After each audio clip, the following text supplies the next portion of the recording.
I'm Riley Reese. This is the Sophia Unfiltered podcast, where we bring together thought leaders, wellness entrepreneurs, makers, and emerging health leaders. I'm grateful to talk to these brilliant minds and share their powerful stories with you. And I especially love listening to the conversations that are led by my friend and co-host, Lauren Deitch. Lauren is a health coach, a life coach, and a counseling practitioner. She's been part of the Sophia family since the early days. We're here to have raw, unfiltered conversations because sharing your stories has the power to change lives, help others heal, and transform the way we take care of ourselves. I'll let Lauren fill you in on her guest today.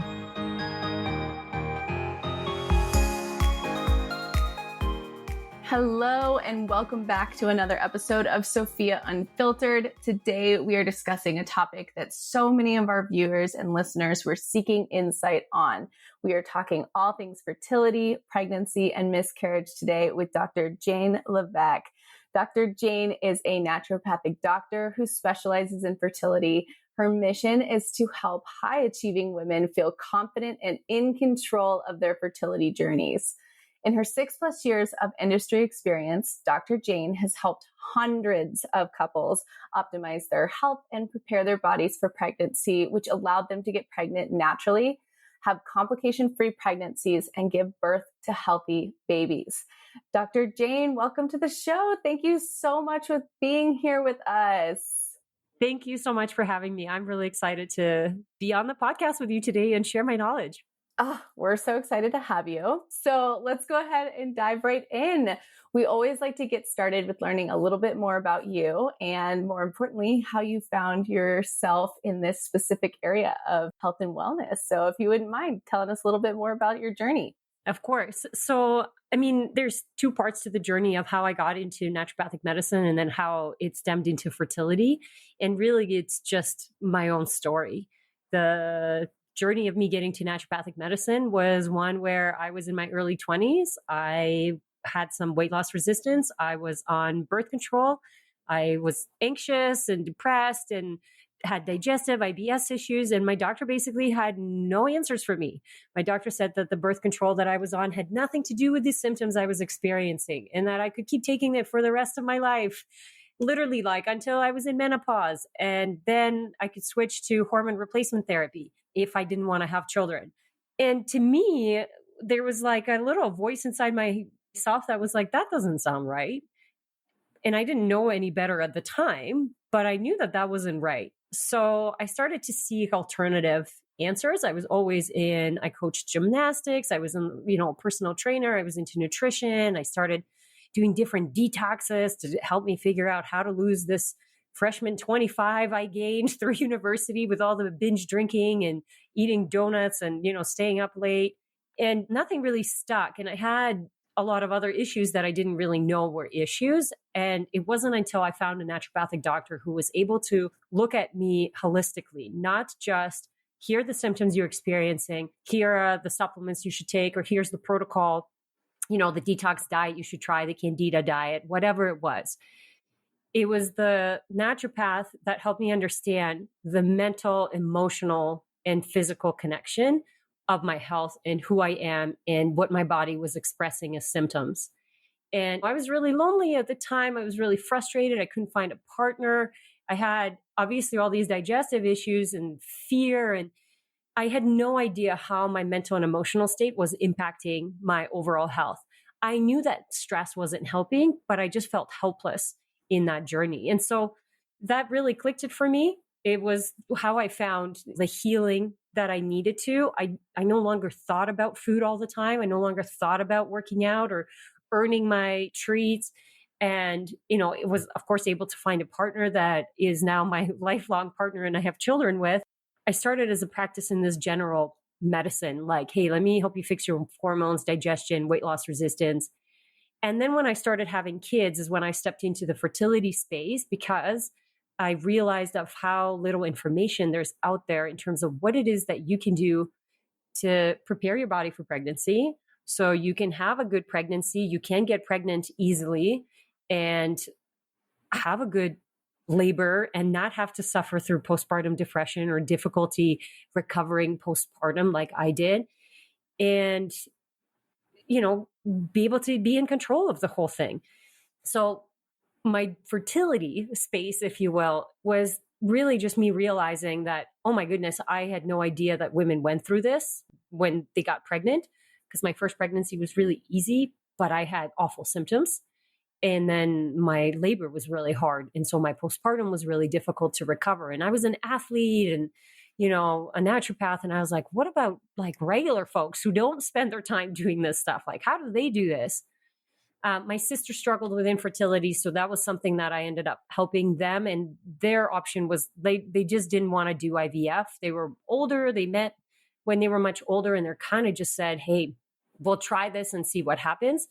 But turns out, she was on hormonal birth control for a long time. She was really depleted. She had a lot of stress and anxiety. And when we fixed those things, she got pregnant. And then when I would fix those things for other patients, they would get pregnant.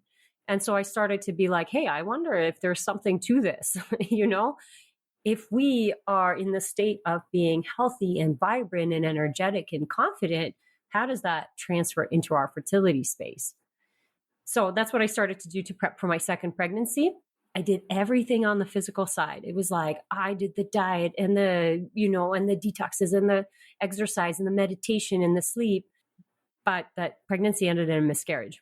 And you never know the reason.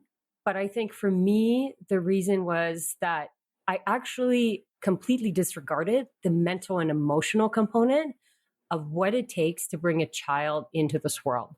My husband and I were not in the same place. We had a lot of stress. It was the beginning of a pandemic, or, halfway through, now that we know where it's at. We had a lot of stress going on. We were moving and I was just like, nope, I would like to get pregnant. I would like to get pregnant now. I want to give birth in June. So let's just line this up, And that was a big lesson. It took me back to my first lesson of like, hey, it's not just about the physical. It's not just about doing the deed and hoping that everything works out. It's this connection to a deeper meaning. You are creating a life. You're bringing a life into this world, and you need to be in the right space, and you need to feel connected with your partner. And it's not just about feeling really healthy. And of course, as I shared that story through Instagram, I had thousands of women message me back and basically say, hey, we had no support, and I've had 5 miscarriages, and I've had, all these terrible experiences. My doctor's telling me all this normal. And so I just saw an opportunity to really help and impact women in a very vulnerable place, a place where I feel like a lot of women are taken advantage of, unfortunately, because they're so desperate and they're so sad and hopeless and powerless. And now the conventional medical system just offers medication and procedures, but that doesn't necessarily help. And sometimes it can take the power away from you and make you feel even less, in control of the whole thing, and just make it a very anxiety-driven process as opposed to this like beautiful thing that the female body is capable of doing. So that's a very long story, but that's how I'm here.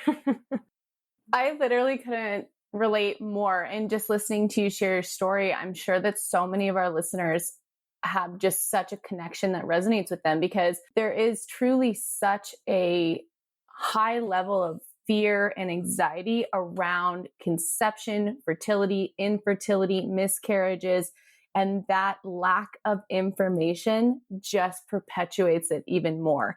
And so one of the things that just so profoundly resonated with me as I was listening to you share your story was this whole body connection that is just not talked about in modern Western medicine. And anybody who really spends some time with themselves and gets that level of self-awareness, self-reflection, understands that regardless of whether it's a fertility journey, a weight loss journey, whatever it might be, whole body, holistic support, all the boats rise in the harbor with the tide, right? So I would love to just dive right in. So let's get into it.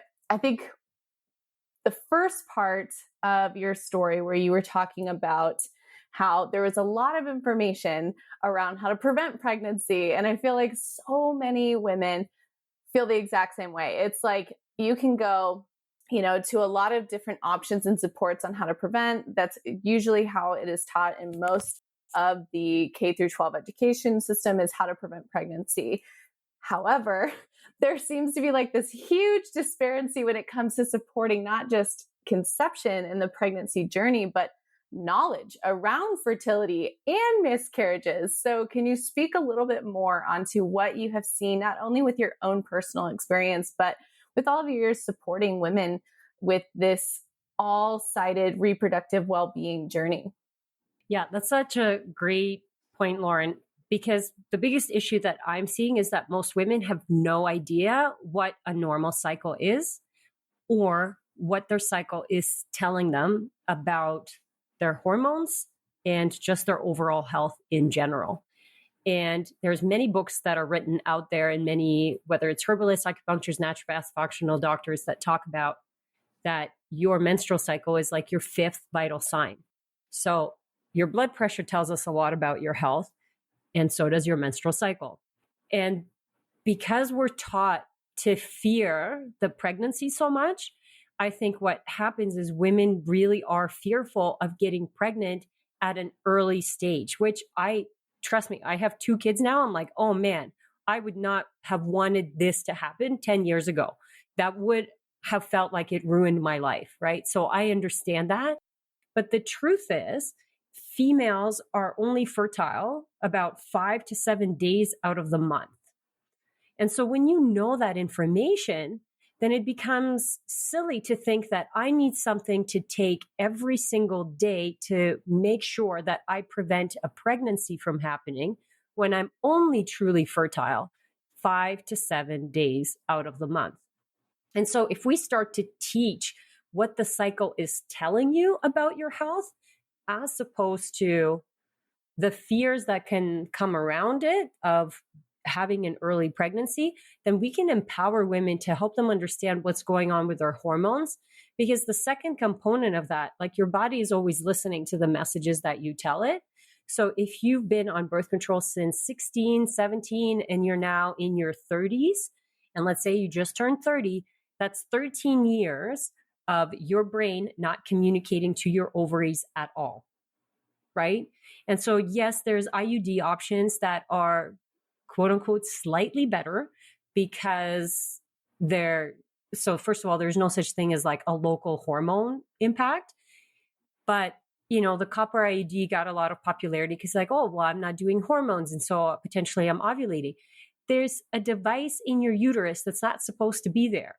Your body is going to try to get rid of it every single month, all of the time. Your immune system is upregulated because there's a device that's not supposed to be in there. And I think we kind of forget that component of it as well. But to bring me back, I know I'm veering off. It's very fear-based, and we always want to flip fear into knowledge when it comes to your reproductive health and when it comes to your health in general. When women come to me and they're anxious, and then I'll have women who, because, I have a number of offerings, but my main one is this Maximize Your Fertility program, where I work intensively with women and couples and hold their hand and support them through everything. And there's women who are like, but I don't know if I need that much support. I'm anxious, but I don't know. And it's like, listen, if everything was really great, why do you think you're anxious?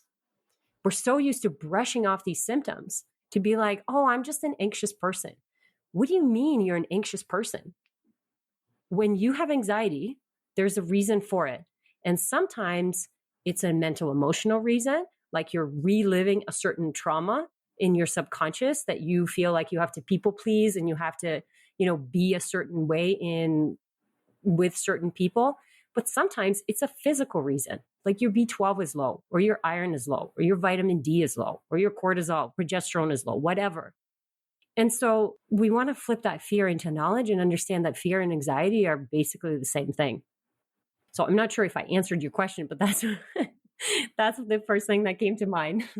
Yes, absolutely. Well, and I just feel like as that person who was put on hormonal contraceptive at a super young age and am now in my 30s, and my husband and I are at the point where we're like, well, maybe we'd like to have a family. Like, let's start thinking about it. And then at the same time, I'm over here like, yeah, I don't know what to expect. I don't even know what to start looking for. And like that, gaining that knowledge absolutely can help ease some of the anxiety and some of the misconceptions that we've been led to believe around that. However, at the same time, it can also feel like it causes more anxiety. And at least in my own case, I feel like I've been frustrated with how there's you got to take your temperature, you've got to buy this ring, you've got to do this thing. And there's so many products that are being pushed on that, where it's like, okay, well, I want to look at, just getting to know myself again. The statement you made about how, your brain hasn't been communicating with your reproductive system for however many years you've been on a type of contraception, it was just like, yeah, that would be kind of my first inclination to start, where it's like, how do I build that self-awareness, or what supports do I look for in terms of turning inward and really letting my body heal itself and feel less anxious and more supported beginning that journey? For sure. And so there is a lot of resources. And now I think we're in a stage of social media or whatever. It's like it's data overload, right? And so it's not really knowing what information to believe or what to apply. And basically you just get paralyzed. So I have a fantastic Facebook group, a natural fertility support, Dr. Jane Facebook group, where I just provide some of this basic education. And it just really depends on what stage of change you want to make. Because, I'll compare it to like a business mentorship. You can just say like, oh, I need a little general guidance because this is how far I want to go. Versus like, I want somebody who's going to tear apart my business, tell me exactly what I'm doing wrong, and then tell me exactly what the right next step is. And that might be really overwhelming. And it takes a lot of courage. But the question you have to ask yourself is like, how important is this for you? And what are you willing to do? Because we all have our own level of effort that we can put into certain things at all times. And the goal is not to stretch yourself thin, but to help you understand that you're trying to learn a skill. And is this skill worth investing into? Because when you're just doing Google searching and maybe you bought a book, there's some really great information. That's all for people who are in this kind of contemplating stage and they want to start doing things on their own to see if that's something that, and I don't think that there's anything wrong with that. I think it's great. Just don't expect these results, miraculous results, when you're doing things on your own. It's like, I don't do my own taxes because I know very little about taxes. I spend all of my time studying about hormones and fertility and how to maximize and sperm analysis and all of that jazz. So most people just don't know what they don't know. And so if you feel like I'm doing everything that I can and I'm not getting the results that I want, that's where I say it's time to invest into getting some help versus I'm not sure where to start. Here's a great resource to start so it can just spark some things for you. Because the goal at the end of the day is for you to feel in control and confident. And you can't feel confident when you feel anxious. And that's going to go back to that full circle. We want to flip anxiety into knowledge. And if you're starting to feel overwhelmed, you can turn down how much you're learning. So, put the book down, put the Facebook group away or whatever. Or you can get help with somebody who's going to help you sort that information. And it just comes down to your personality and what you're looking for. But I hear you on what you're saying in terms of it's overwhelming. And I can't tell you how many women come to me and it's like, oh, you're doing intermittent fasting? Oh, you're eating 1,500 calories a day? Oh, and you're working out fasted? And you're trying to get pregnant? Oh, okay.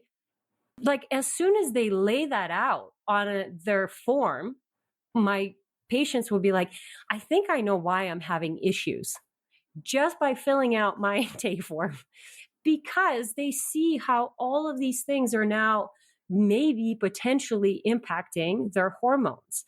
And so we never want to present a problem that we don't have a solution to. And I think that's where a lot of people have anxiety, is they're worried that oh my God, there's a problem I can't solve. There's always a solution. It just might not be instant.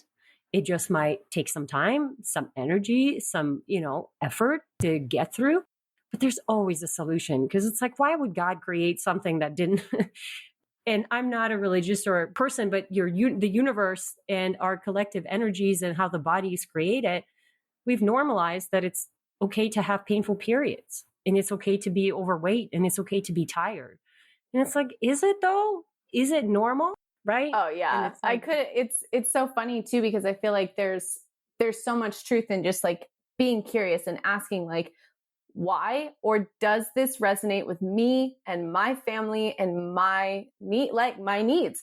And it's so interesting. It's like, just because something is the way that it is doesn't mean that it may or may not resonate or align with you and your goals. And I think that we are really starting to awaken this collective shift around being curious in order to feel more fulfilled and be value driven and purpose driven with our life choices. And I think that it's just so incredible to hear that that can translate into a fertility journey. And one of the things that you were talking about that was just so profoundly simple and yet so real was like just taking an audit on your life and your values and your priorities and be like, okay, like realistically, what is my routine? What are the things that I value? Is it my 15 calories a day? Is it my workout routine? Is it these things? And what am I hoping to invite in, right?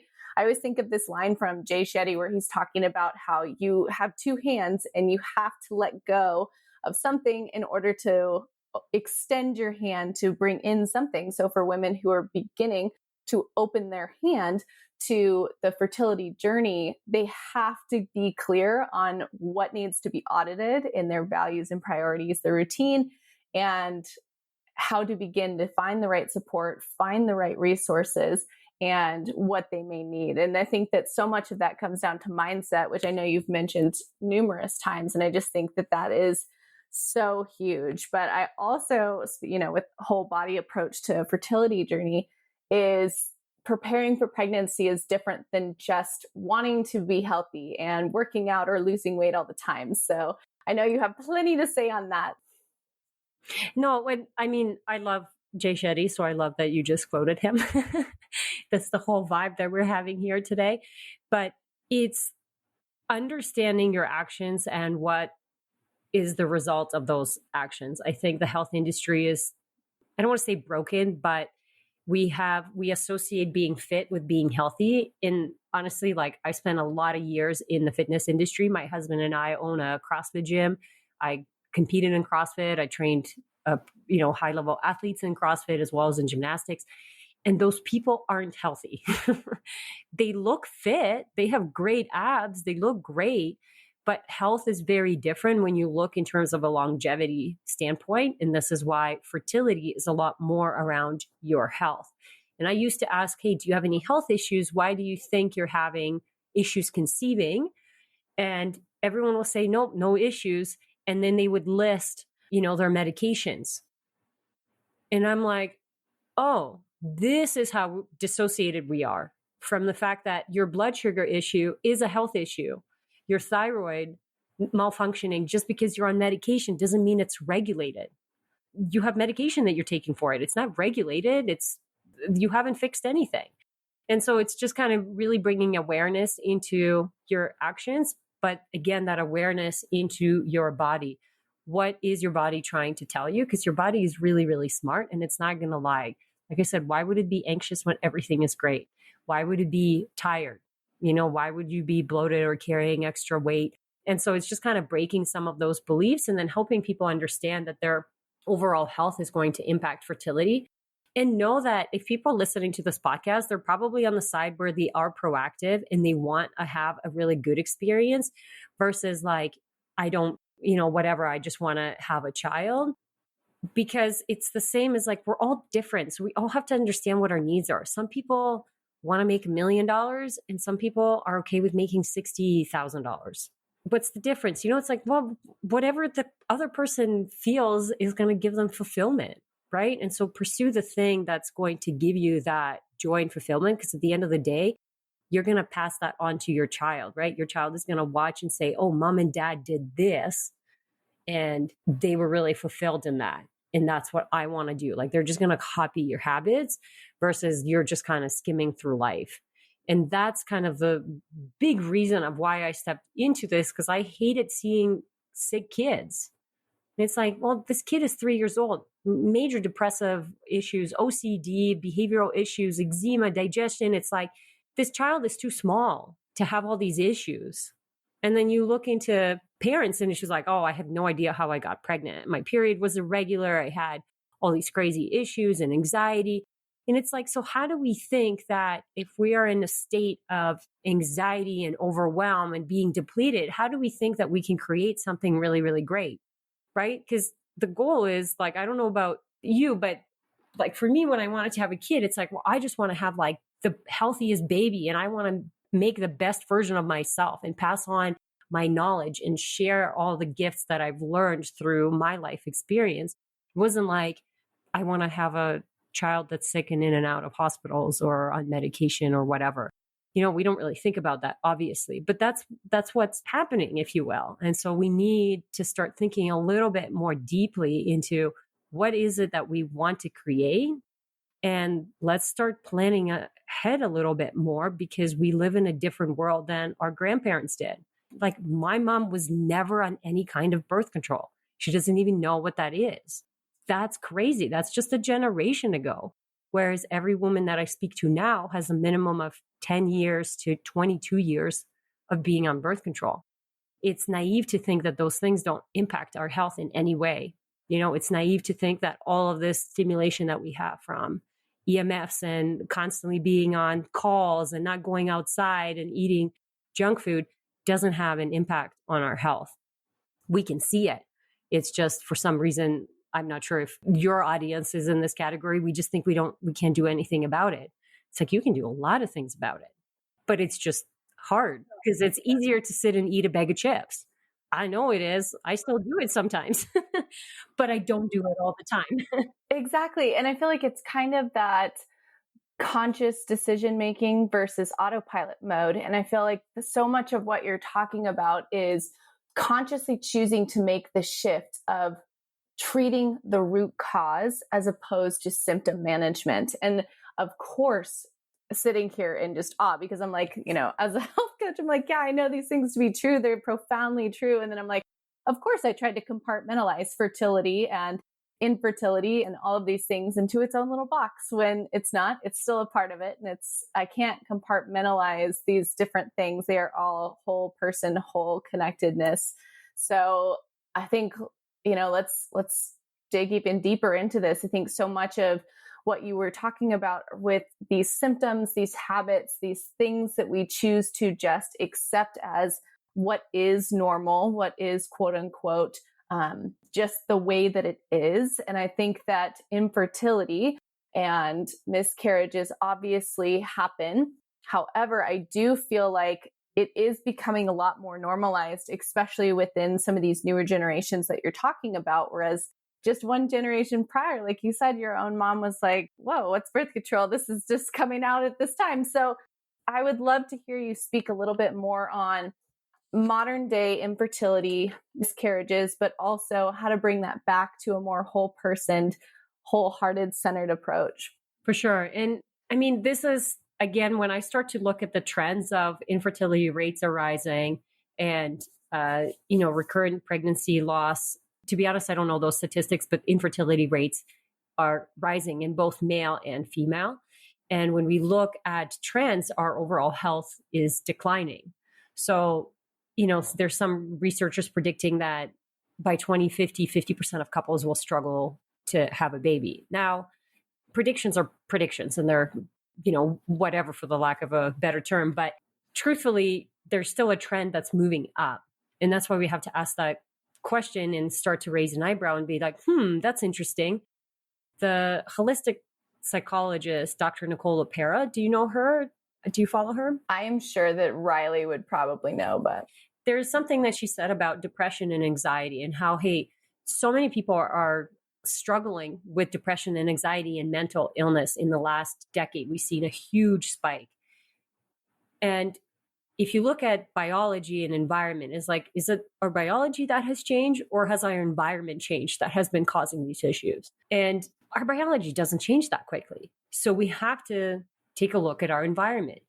And environment is not just the foods that you eat or the water that you drink or the things that you put on your skin, but it's the thoughts that you think, the work that you do, the fulfillment that you feel, the relationships that you surround yourself with, the emotions that you feel on a regular basis. I can't tell you how many patients who feel anger and bitterness and, these really strong kind of frustration emotions always end up with down the road, if you will, whether it's cancers or some sort of disease. Gabor Mate talks about that a lot in terms of when the body says no. And so we know that our environment is a lot more than just the physical stuff, but also, mental, emotional component.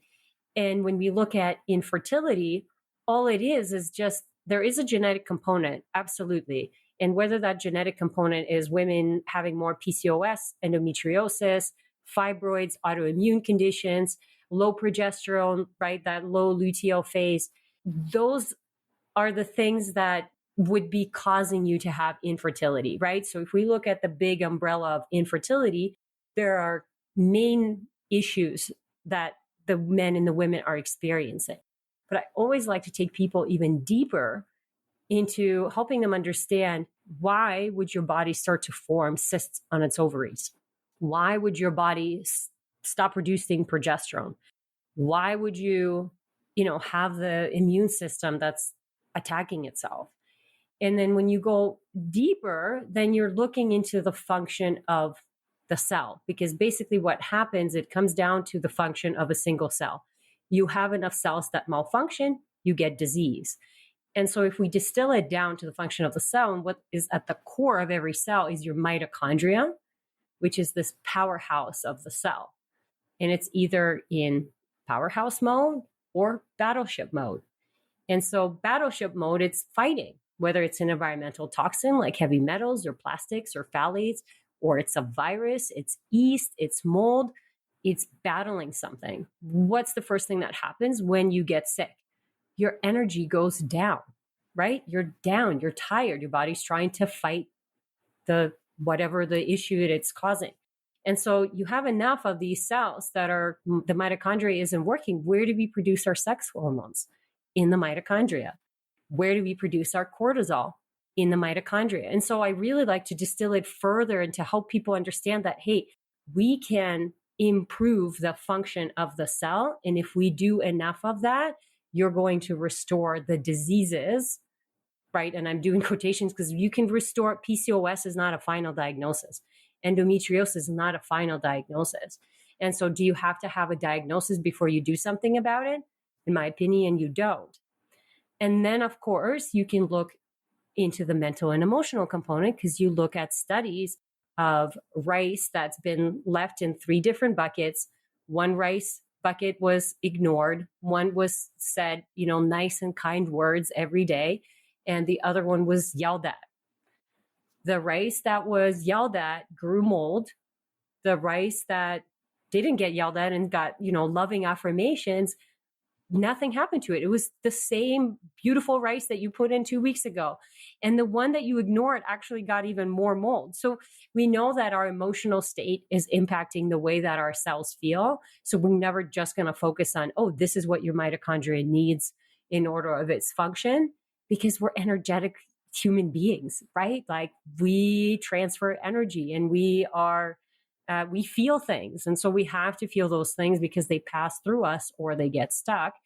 And, we hold on to trauma, and it could be big T or little t, depending on what has happened. But we as women will store trauma in our womb. It was a crazy experience. Someone told me about her patient that she's an energetic healer, but she was struggling with infertility. Turns out her mom died when she gave birth to her. So she carried this subconscious trauma of feeling guilty for the fact that, I caused my mom's death, and then B, being worried that that was going to happen to her. And so, as soon as she released that trauma and worked through that, she was able to get pregnant. So, it's like, how do you explain those things? Well, you don't have to explain it, but at the end of the day, are you the perfect environment? Are you in the state that you can create and bring a life into this world? And like I said, there's not just the physical. Like, if you have a bunch of yeast, or if you have whether it's bacterial vaginosis or STIs, or you have parasites, like you name it, the things that I find, heavy metals, like those things are going to prevent your mitochondria from working. But if you have a bunch of trauma, there's no amount of CoQ10 that I can give you to help you solve your trauma. Oh, absolutely. Right? There's that work that you just have to do. Yes, like you were saying earlier, you have to be brave enough and curious enough to ask the why as to what is the root symptom. Is there something more? And begin to heal that. And I think as you were speaking, it occurred to me that so many women, especially who are struggling with infertility, tend to, like you said, immediately gravitate towards the physical well-being. What could I be eating differently? How do I change where I'm living differently? How do I, lose more weight or gain more weight, whatever it might be. But that emotional and mental well-being is usually secondary, third, or even an afterthought at that point. And I feel like that probably must carry so much into a woman who has experienced miscarriages as well, because there's so much emotional trauma around a miscarriage where there's shame, there's guilt, there's this cocktail of just so many different emotional and mental things. So if you could speak more onto not only how to heal and begin that process of acceptance and self-compassion with that, but how to move more towards that empowerment stage that you help so many of your patients with. For sure. It's a great question. And with miscarriage, I think there's a couple mistakes that women are making is, especially if it's your first one, you kind of just try to zoom by the experience. Pregnancy is a roller coaster from the moment you start trying to I'm waiting to ovulate. Now I'm waiting to, get the pregnancy test. And then, I didn't get positive pregnancy test. Now I'm going to wait for the next ovulation. And, and then I got a positive pregnancy test. Okay, what do I do? Oh, never mind. I had a miscarriage. So I think we just try to zoom through the experiences instead of really focusing on being present. And when I had my miscarriage, that was a really big slap in the face of like, you have some things to still heal. You have things to work through here. Take your time. And that's my number one recommendation is take your time. Like so many women are just like, I can't wait. How long does it take to heal? How long does it take to heal? I can't tell you how long it's going to heal for you. You need to feel like you are ready, because women will be like, well, I'm ready to be pregnant again. Okay, but I'm not ready to experience another loss. Then you're not ready, right? Because a loss, nothing is guaranteed when it comes to pregnancy in your fertility journey. And like, this is something that I tell to my patients is like, you bringing a child into the world, some of that is between you and the big guy. And there's nothing I can do about that. But what I can do is show you the way, and I can increase your probability. I know that your probability of getting pregnant and staying pregnant increases when you have good thyroid function, you have good immune system function, you have good blood sugar regulation, you have good energy, you have good digestion, and all we do is just increase that probability as much as we can. But with every experience that we have on this planet, there's something to learn, as painful as it is. If we learn to sink into it, and instead of acting from this place of desperation, then once you kind of come through on the other side, then you can make a decision in terms of what help do you need in order to help you feel more confident and empowered. So for me, when I went, my midwives were like, hey, one miscarriage, totally normal, nothing you can do about it. You probably just ovulated early because I had an empty sac. That was my empty gestational sac. So there was no fertilization, nothing happened. Nothing you can do. Just usually people take 3 months and try again. That wasn't a good enough answer for me. I knew that they couldn't do anything. So I felt really fortunate to have the knowledge and the support that I had. And it's actually why I'm working on my miscarriage support program, because I've realized how few women have that support and knowledge. So I went and I sought other support. And then I was able to run lab work on myself. Now, I didn't have to run a bunch of stuff because I knew that it was my first miscarriage. But in order for me to feel more confident and in control moving into my third pregnancy, I wanted to make sure that my progesterone levels were good. I wanted to make sure that my thyroid levels were good, that my vitamin D levels were where they wanted to be, my iron, my ferritin, immune system function. And I just did what I would call a simple blood work to either see what was wrong and maybe give me tools to what I needed to do, or just reassure me that everything was okay. And I knew that was my choice. It was, I'm either going to feel reassured and that this was a fluke and that I'm probably a little bit stressed and I need to chill out. Or, hey, look at this issue. You need to spend some time healing it. You can retest and then you can feel way more comfortable and way more secure going into the next pregnancy. Because nothing is guaranteed and you're still going to feel a little bit anxious. That's normal because you had a traumatic experience. And so you just want to make sure that that traumatic experience is healed enough where, you're not crying when you're talking about it. You're not getting overly emotional because that's how we know we have healed. And so then when you get pregnant, if you have the right support, people will support you through those periods where, okay, I had a miscarriage at 9 weeks. I was anxious at 9 weeks. I was anxious at my first ultrasound because that first ultrasound, I didn't see anything. And it's like, it brings those memories back, and so it's okay, but allow yourself to feel those things and realize that those are just emotions. They're not what is happening, and be present. So the support, it's like, it's important for you to know what you need. And I know that you want to be pregnant already and it sucks to lose this pregnancy, but give each pregnancy the attention that it deserves.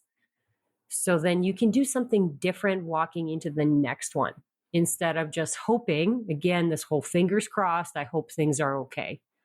It's like, yeah, we can do better. There's better ways to do this now, guys. Absolutely. Well, and I think that it's just two things came up for me listening to you to explain that, where it was like, we tend to accept one or two of the following options during a miscarriage or during a journey of infertility, where it is option A is, well, I'm just going to blame myself. I'm going to personalize this to, I feel shame, I feel guilt, I feel anxious, whatever it might be. And therefore I'm going to either continue to acknowledge that or heal that.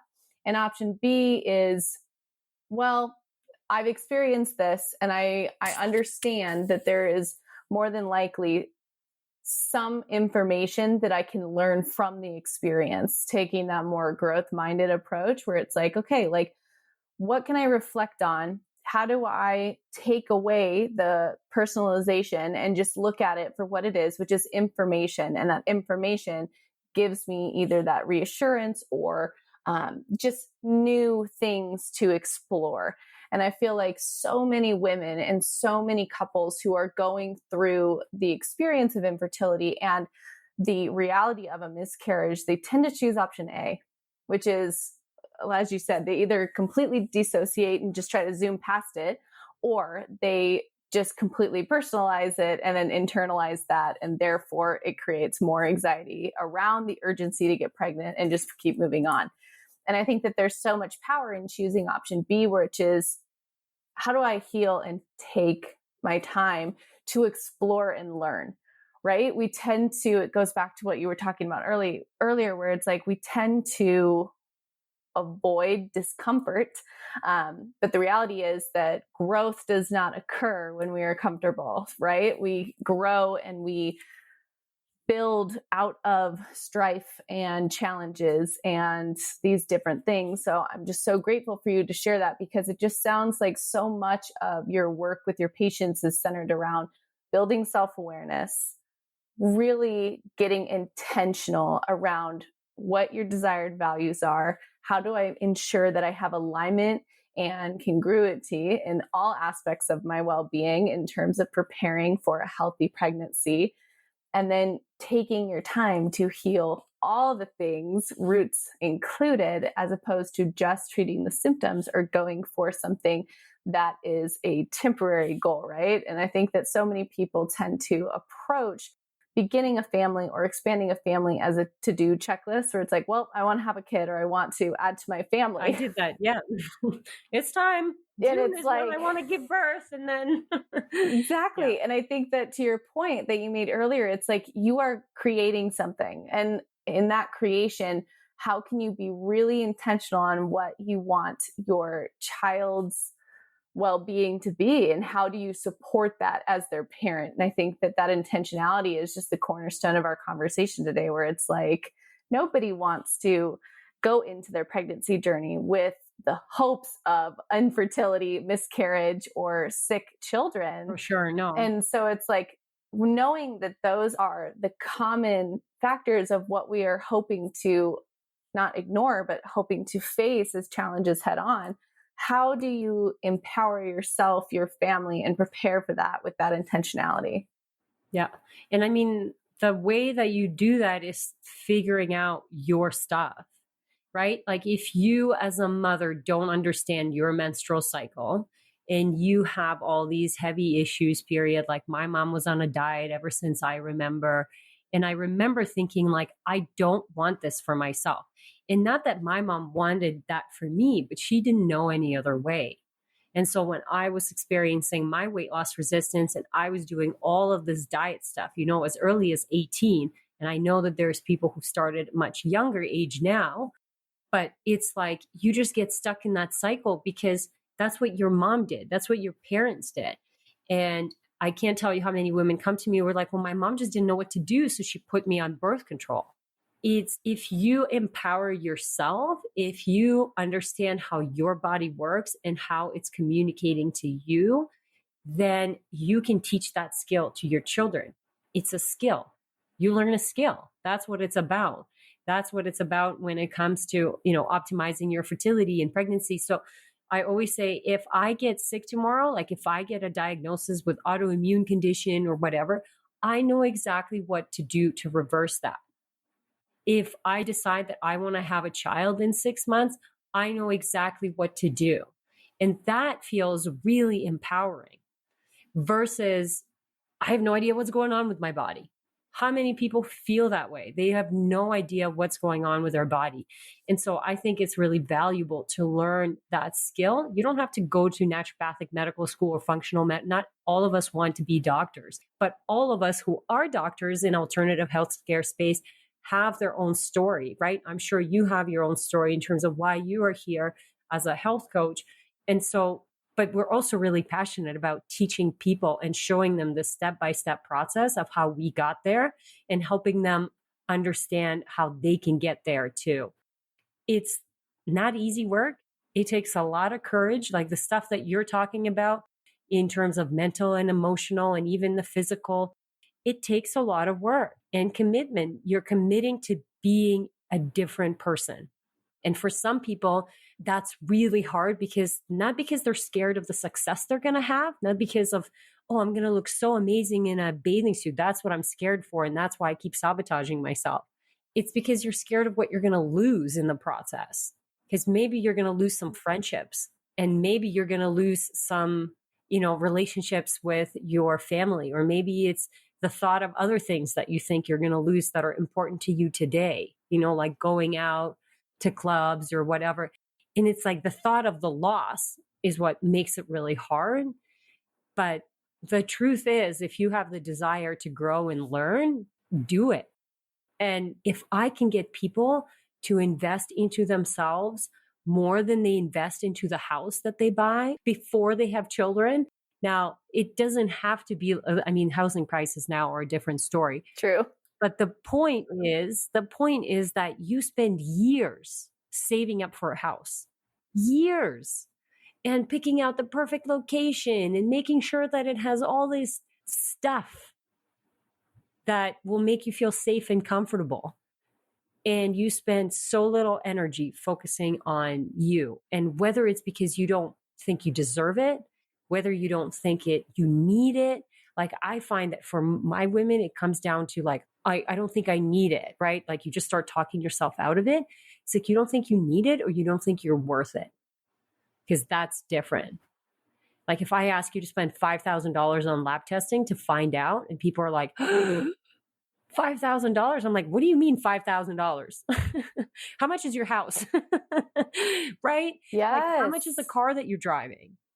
You're afraid to spend $5,000, $10,000, maybe whatever money to figure out and understand your system, right? It's dissociating this whole thing that like you are worth it and you deserve to spend as much money as you need to in order to help you figure out what your issue is and where you want to go. And it's all about just prioritizing, right? It's prioritizing, because I have people who say, I can't afford this, but they drive, a $50,000 car and live in a mansion.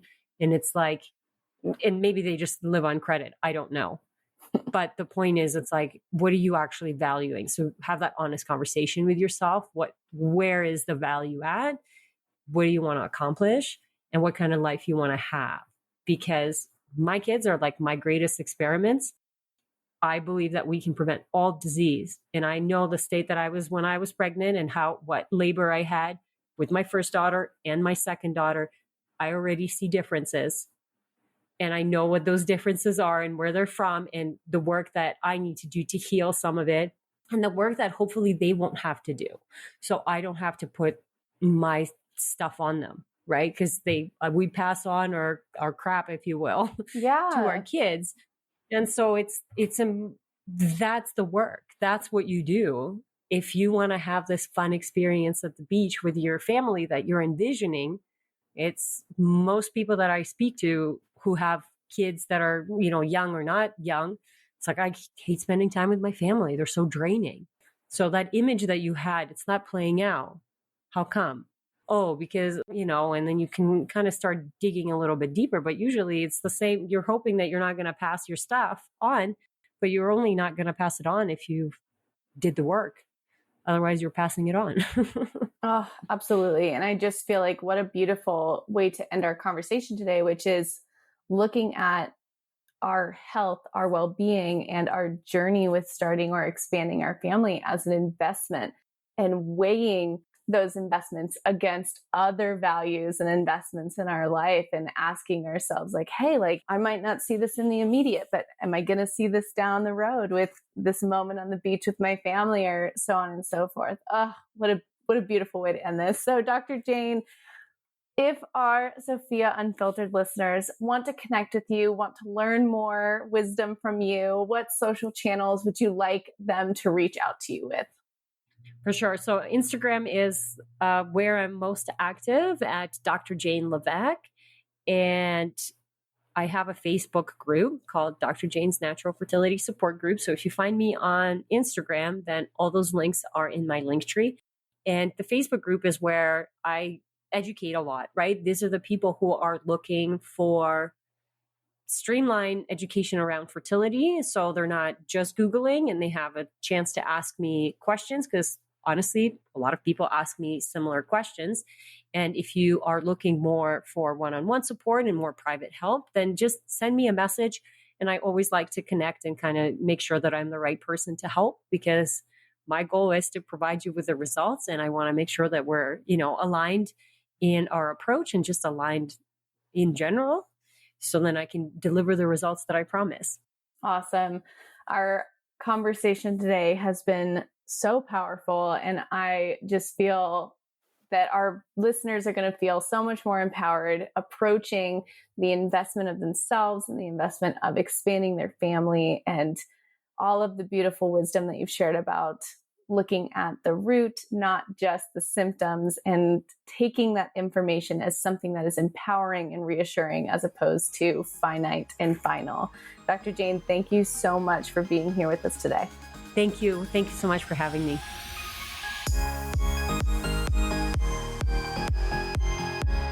Thank you so much for listening. This has been Sophia Unfiltered, a podcast by Sophia Health. I'm your host, Lauren Deitch.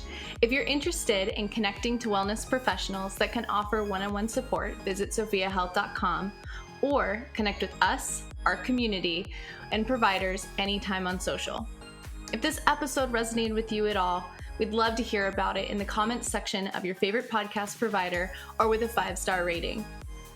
Let us know what your biggest takeaway was from the episode, or share it with someone you hope to inspire. Join us again next time for more real conversations, stories, and insights that help empower you with the knowledge and inspiration needed to transform the way we take care of ourselves.